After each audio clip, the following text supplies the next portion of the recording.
चला तर मग आपण आयुक्त मॅडमांशी थोडी हितगुज साधूया. नमस्कार. मॅडम, तुमचा आम्हाला जीवन प्रवास सांगा की तुमचं माहेर कुठलं? बापरे. मी आंधळी गाव म्हणून आहे माझं, जे सातारा जिल्ह्यातलं छोटंसं खेडेगाव आहे. आणि तिथून माझ्या एका शेतकरी कुटुंबामध्ये माझा जन्म झाला. 7वीपर्यंतचं शिक्षण तिथेच झालं आणि 8वीपासून ते 10वीपर्यंतचं शिक्षण मला बारामतीला माझ्या मामांकडे झालं, जिथे माझ्या गावात शाळा नसल्यामुळे मला तिकडे जावं लागलं. मामांकडे शिक्षण घेत असताना 10वीतच असताना लग्न झालं आणि मग मी मुंबईला आले. 10वीत असताना लग्न झालं आणि मग नंतर तुम्ही तुमचं पूर्ण एज्युकेशन 10वी नंतरचं लग्न झाल्यानंतर केलं? नाही, लग्न झाल्यानंतर मी छान हाऊसवाईफ झाले आणि मस्तपैकी गृहिणी म्हणून काम करू लागले. 13 वर्ष गृहिणी म्हणून काम करत असताना 2 मुलांच्या शाळाबिळा सुरू झालेल्या असताना मग नंतर मी 12वीला ॲडमिशन 12वीला ॲडमिशन घेतलं 13 वर्षानंतर. आणि मग माझा खरं तर शैक्षणिक प्रवास सुरू झाला. पण 13 वर्षाच्या एवढ्या गॅपनंतर तुम्हाला ते कठीण नाही वाटलं का? एकदम कठीण मला कधीच काही वाटलं नाही आजपर्यंत. असं मागे वळून पाहताना लक्षात येतं की आय वॉज व्हेरी स्ट्रॉंग आणि खूप जिद्द होती, शिकण्याची तळमळ होती आणि एक सुप्त इच्छा होती की काहीतरी किमान 1 डिग्री तरी घ्यावी असं. म्हणजे त्यावेळेस काही अशी मोठी स्वप्न नव्हती की मला गॅझेटेड ऑफिसर व्हायचं आहे, मला कमिशनर व्हायचं आहे वगैरे, असं काही नव्हतं.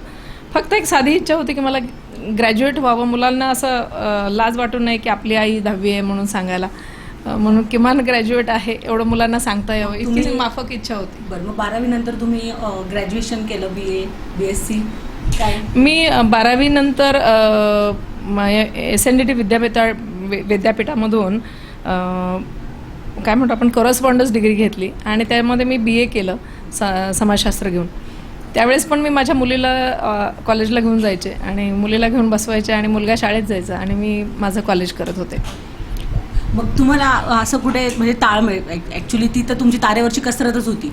दोघं मुलं, फॅमिली आणि शाळा. मिस्टर पोलीस ऑफिसर होते, त्यांची नोकरी सांभाळावी लागत होती. पोलीस ऑफिसर म्हटल्यावर तर अजून जास्त तारेवरची कसरत होती. हो. पण मग तुमचा हा जीवन प्रवास तुम्हाला किती वाटतो की 13 वर्षानंतर तुम्ही जे एज्युकेशन घेतलं तर ते तुम्ही त्याच्यामध्ये म्हणजे किती समाधानी झाला की तुम्हाला खूप त्याच्यामधलं तुम्हाला किती आनंद त्याच्यामध्ये मिळाला?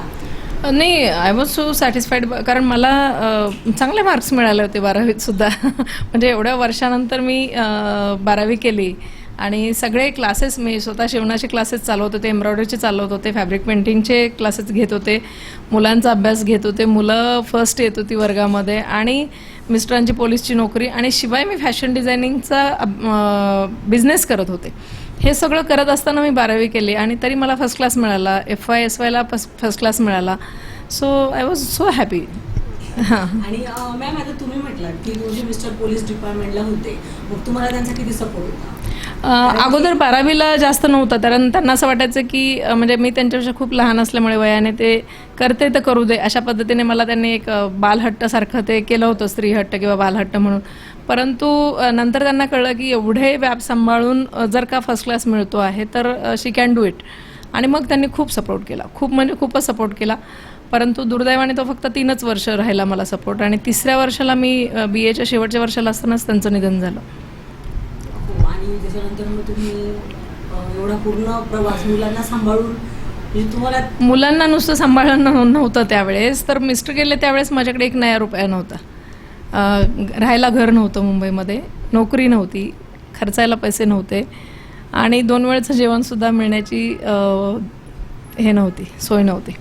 अशावेळी मला मुलांना वाढवायचं होतं, मला स्वतःला सावरायचं होतं. मी एकदम वेळ लागण्याच्या शेवटच्या स्टेपपर्यंत गेले होते आणि मला जवळजवळ 2 ते 3 वेळा मी आत्महत्येचा प्रयत्न केला होता. त्यामुळे त्या सगळ्या परिस्थितीतून बाहेर येऊन जगायचं होतं. पहिल्यांदा जगणं हा महत्त्वाचा क्रायटेरिया होता, कारण त्यासाठी 2 वेळचं जेवण लागतं, त्यासाठी मानसिकता लागते आणि त्यासाठी एक घर लागतं राहायला.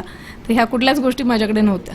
त्यामुळे पहिल्यांदा राहण्याचं आणि खाण्यापिण्याचं हे पाहणं फार गरजेचं होतं, कारण मिस्टरांच्या आजारपणात सगळं गेलेलं होतं. आणि दुसरं म्हणजे गावी जे काही आहे तिथे गावी जाऊन राहणं मला शक्य नव्हतं, कारण मुलांचं शिक्षण मुंबईत करणं गरजेचं होतं.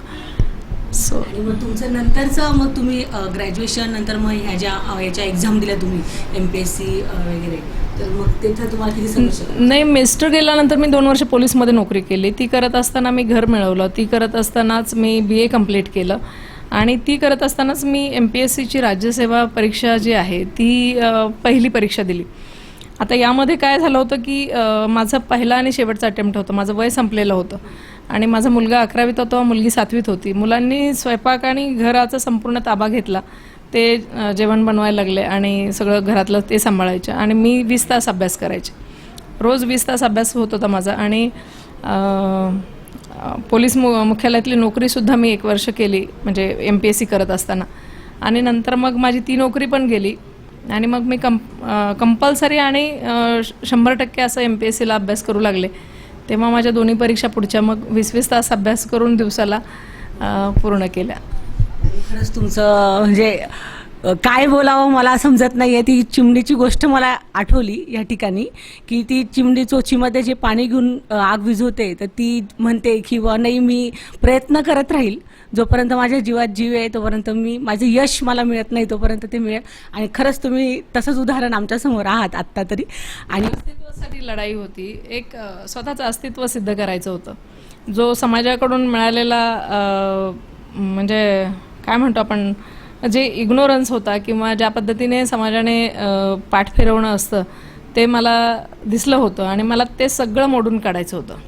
इनफॅक्ट मला हळदी कुंकू दिलं जात नसे समारंभात, तेच मला भयंकर मोठं खटकत होतं. म्हणजे पती गेल्याचं दुःख वेगळं, तुमच्याकडे पैसा नसल्याचं दुःख वेगळं, तुम्हाला जेवायला नसण्याचं दुःख वेगळं असतं. परंतु हे जे डावललेपण आहे, जे आपण म्हणतो की पूर्वी हरिजनांना वागणूक दिली जायची, की तशी वागणूक ती वाटायला लागली मला. आणि मला असं वाटलं की हे आपण बदललं पाहिजे.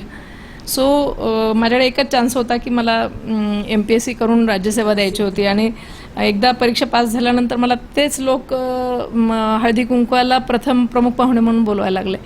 सो परिवर्तन असं येतं. हो, 100% दृष्टिकोन असा बदलतो. आणि स्वतःला स्ट्रॉंग करणं, स्वतःला सक्षम करणं. मी स्ट्रॉंग होते, मी सक्षम होते, आतून होते मानसिकदृष्ट्या, परंतु ते मला जगाला दाखवता येत नव्हतं. कारण शेवटी मी एक क्लार्क म्हटलं की माझ्याकडे क्लार्क म्हणूनच बघितलं जायचं आणि बघितलं असतं आयुष्यभर. तर मला एक अधिकारी म्हणून वेगळ्या पद्धतीने मग लोकांनी सन्मान दिला पाहिजे. माझं स्वतःचं अस्तित्व मी सिद्ध केलं पाहिजे. माझ्या मुलांना जगताना त्याचा अभिमान वाटला पाहिजे. ह्या सगळ्या गोष्टींसाठी म्हणून रात्रंदिवस अभ्यास केला.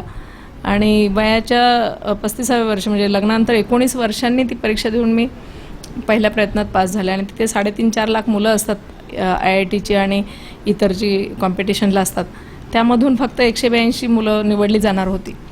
त्या 3.5-4 लाख मुलांना मागे टाकून येण्यासाठी जी जिद्द आणि चिकाटी लागते ती आतून तयार झाली होती, म्हणजे त्या सगळ्या संघर्षामुळे. अशा बऱ्याच महिला आहेत मॅडम की त्यांना सपोर्ट असतो. काही महिला अशा आहेत की त्यांना सपोर्ट असतो पण त्याची त्यांना किंमत नसते. आणि काही महिला अशा आहेत की ज्यांना बिलकुलच सपोर्ट नसतो आणि मग त्या आत्महत्येचा एक पर्याय निवडतात. तर तुम्ही त्या महिलांना महिला दिनानिमित्त काय सांगू इच्छितात? मी हेच सांगेन की माझं उदाहरण बघा, मी पण 3-4 वेळा आत्महत्या करायचा प्रयत्न केला होता. मी जर आत्महत्या केली असते तर तेव्हा मी तर संपलेच असते, परंतु माझ्या मुलांचं आयुष्य फार वाईट झालं असतं. मी शेवटच्या वेळी जेव्हा मी आत्महत्येचा प्रयत्न केला त्यावेळी माझ्या मिस्टरांनी लिहिलेली एक डायरी होती, जे नेहमी लिहायचे. ते त्यांना अशा जुनी गाणी वगैरे लिहायची सवय होती. त्यामधल्या एक अचानक ओळी माझ्या समोर आल्या. ती डायरी उघडली, त्या ओळी अशा होत्या की जमाना हसे ऐसी भूल न करना, यह है बुजदिली तेरा बेमौत मरना, यह मत भूल तू माँ है और पिता भी, तेरे साथ मासूम दो जिंदगी भी, तेरे बाद दुनिया में क्या उनका होगा, कहाँ उनको जग में सहारा मिलेगा, उन्हीं के लिए मुस्कुरा के जिए जा, बुराई के बदले भलाई किए जा. त्या 4 ओळींनी माझं संपूर्ण आयुष्य बदलवलं. आणि मला लक्षात आलं की आत्महत्या करून मरून जाणं हे खूप सोपं आहे, परंतु धीटपणे जगणं आणि स्वतःला आणि मुलांना काहीतरी मिळवून देणं हे त्याहीपेक्षा अवघड आहे. आणि तेव्हापासून ठरवलं की आता इथून पुढे रडायचं तर नाहीच आणि जगायचं ते किडामुंगीसारखं नाहीच, अगदी अभिमानाने आणि स्वाभिमानाने जगत राहायचं. आणि तसंच आयुष्य सगळं चालू आहे आतापर्यंत. आणि मॅम, आता असं बघितलं जातं की अत्याचार आहे महिलांवर, दिसतात सर्वांना आणि अत्याचार सहन पण करतात महिला.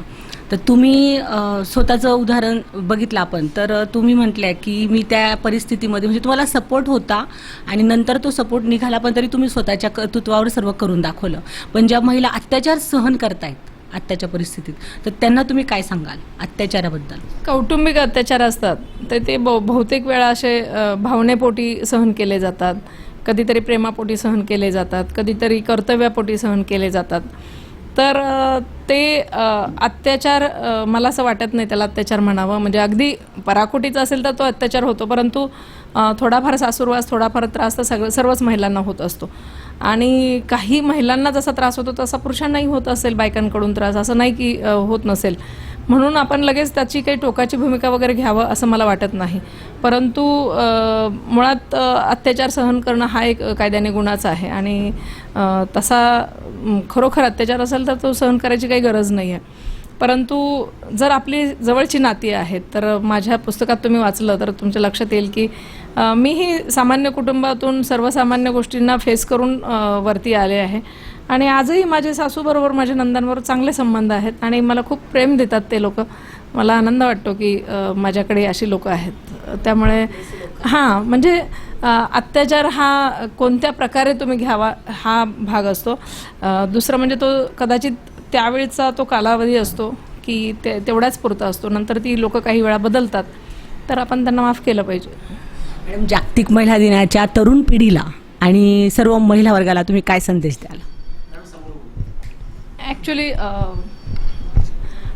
धुळे महानगरपालिकेच्या आयुक्तपदावरून मी असं म्हणू शकेन की धुळे महानगरपालिका हद्दीतील ज्या काही महिला आणि मुली आहेत त्या सर्वांनी आपल्या शहराचा आणि एकूण इथल्या भौगोलिक परिस्थितीचा विचार करता आपल्याकडे जास्त संधी उपलब्ध नसल्यामुळे, मुंबई पुण्यासारख्या जास्त संधी उपलब्ध नाही आहेत नोकरी करण्यासाठी किंवा एक वेगळं जग निर्माण करण्यासाठी, तर इथे खूप मोठी संधी अशी आहे की तुम्ही नेहमीच्या अभ्यासक्रमातूनच एकदा ग्रॅज्युएशन केलं, तुम्ही MPSC UPSC सारख्या मोठ्या परीक्षा निवडू शकता आणि त्यामध्ये स्पर्धा परीक्षेमध्ये 1 वर्षाचा जरी अभ्यास केला तरी एक चांगलं पद मिळवू शकता आणि तुम्ही स्वतः सक्षम अधिकारी झालात तर त्या अनुषंगाने अनेक महिलांना, मुलींना आजूबाजूला मार्गदर्शन मिळत राहतं आणि तो त्यांचा सर्वांगीण विकास होण्यासाठी ती गरज बनू शकते.